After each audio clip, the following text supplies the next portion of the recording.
Kemenak Kabupaten Lebong menyiapkan reward untuk sekolah madrasah yang mentaati protokol kesehatan di masa pandemi COVID-19 ini. Setiap madrasah harus menyiapkan peralatan protokol kesehatan, seperti menyediakan hand sanitizer, tempat cuci tangan di gerbang sekolah maupun di depan ruang kelas.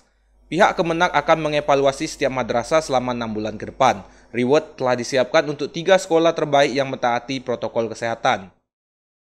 Kita menindaklanjutinya kepada madrasah-madrasah.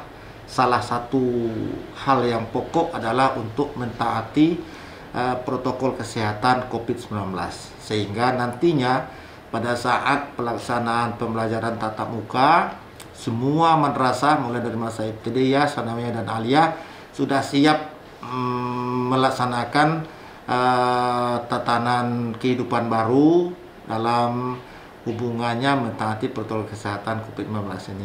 Diimbau untuk para wali murid untuk mensupport anak untuk mematuhi protokol kesehatan, seperti menggunakan masker setiap pergi sekolah dan membawa hand sanitizer.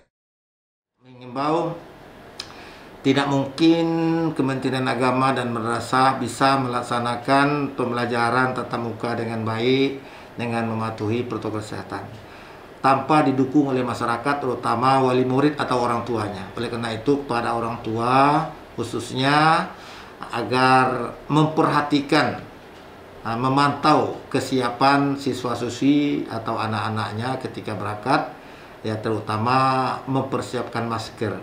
Karena kita mewajibkan siswa masuk dalam perangan sekolah itu pakai masker sampai pulang seperti itu. Rega Saputra, Lebong TV melaporkan.